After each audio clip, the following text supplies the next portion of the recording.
Hello, welcome to school Rupam. আজকের এই ভিডিওতে তোমাদের ষষ্ঠ শ্রেণী ভূগোলের একটি প্রশ্নপত্র, পূর্ণাঙ্গ প্রশ্নপত্র আলোচনা করব। দ্বিতীয় পর্যায়ক্রমিক মূল্যায়ন 2026। তোমাদের যে দ্বিতীয় পর্যায়ক্রমিক মূল্যায়ন সেটি 50 নম্বরে অনুষ্ঠিত হবে এবং সময় থাকবে 1 ঘন্টা 30 মিনিট। তো চলো শুরু করি ভিডিওটি শুরু করবার পূর্বে তোমাদের কাছে অনুরোধ, চ্যানেলে নতুন হয়ে থাকলে চ্যানেলটা অবশ্যই সাবস্ক্রাইব করে নেবে এবং ভিডিওটি বন্ধুদের সঙ্গে শেয়ার করে নিও।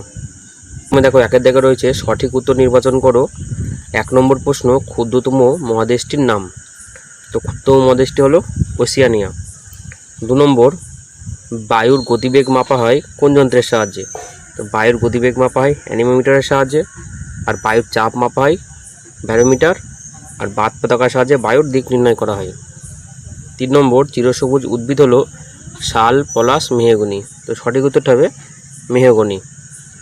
4 নম্বর, গুজরাটের গির অরণ্যে কি দেখা যায়? তো গুজরাটের গির অরণ্যে সিংহ দেখা যায়। 5 নম্বর, বেতার তরঙ্গ প্রতিফলিত হয় কোন স্তর থেকে? তো বেতার তরঙ্গ প্রতিফলিত হয়ে ফিরে আসে থার্মোস্ফিয়ার স্তর থেকে। এবারে 2 দাগে শূন্যস্থান পূরণ করো, 6টি করতে হবে, প্রতিটি প্রশ্নের মান 1। প্রথম প্রশ্ন, আন্টার্কটিকার সর্বোচ্চ শৃঙ্গ। তো আন্টার্কটিকার সর্বোচ্চ শৃঙ্গ হলো ভিনসন ম্যাসিভ। 2 নম্বর, পৃথিবীর তৃতীয় বৃহত্তম মহাসাগর কোনটি? তো প্রথম বৃহত্তম হলো প্রশান্ত মহাসাগর, দ্বিতীয় আটলান্টিক, আর তৃতীয় হলো ভারত মহাসাগর। 3 নম্বর, ভারতের একটি বৃষ্টিছায়া অঞ্চল। তো ভারতের একটি বৃষ্টিছায়া অঞ্চল হলো শিলং, মেঘালয়ের শিলং। 4 নম্বর, তুলো চাষের আদর্শ মাটি। তো কালো মাটি হলো তুলো চাষের আদর্শ মাটি বা রেগুড় মাটি। 5 নম্বর, ভারতের ড্যাশ উপকূলে বছরে 2বার বৃষ্টিপাত হয় বা বর্ষাকাল হয়। তো করমণ্ডল উপকূল, তামিলনাড়ুর করমণ্ডল উপকূলে বছরে 2বার বর্ষাকাল হয়। 6 নম্বর প্রশ্ন, বিশ্ব অরণ্য দিবস পালিত হয়?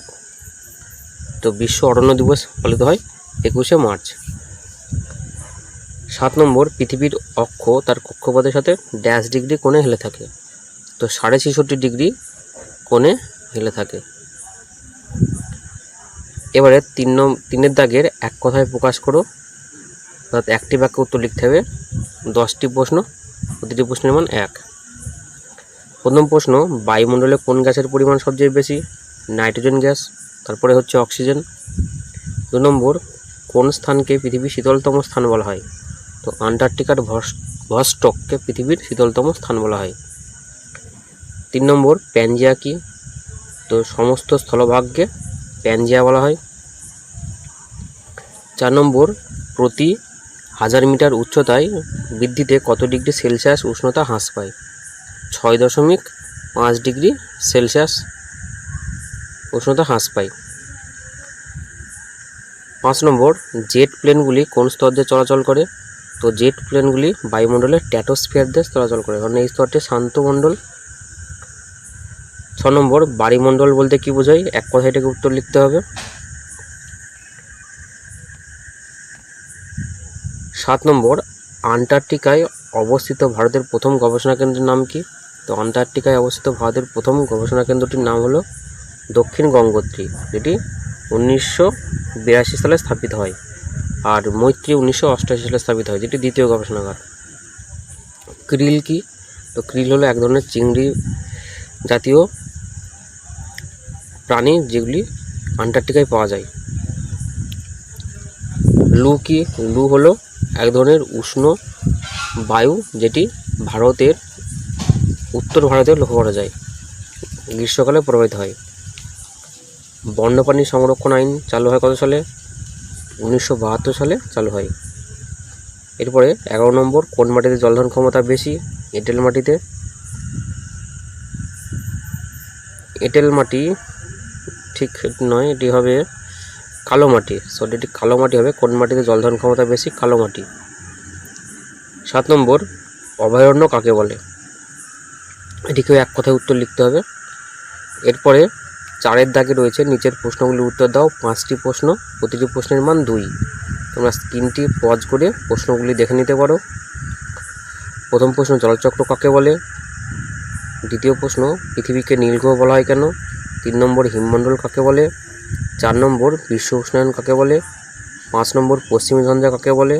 6 নম্বর মাটি সংরক্ষণের দুটি উপায় লেখো। 7 নম্বর পৃথিবীর কয়টি মহাদেশ ও কী কী?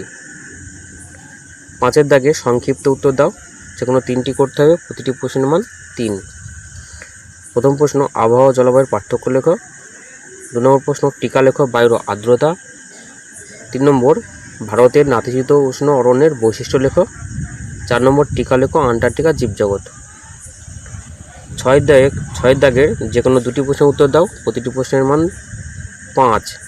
প্রথম প্রশ্ন, পৃথিবীর যে তাপমণ্ডল তার বিবরণ দাও, এখানে চিত্রসহ এটিকে আলোচনা করতে হবে। 2 নম্বর, পৃথিবীর বায়ুমণ্ডলের স্তরবিন্যাস করো। 3 নম্বর, ভারতের জলবায়ুতে মৌসুমী বায়ুর প্রভাব আলোচনা করো।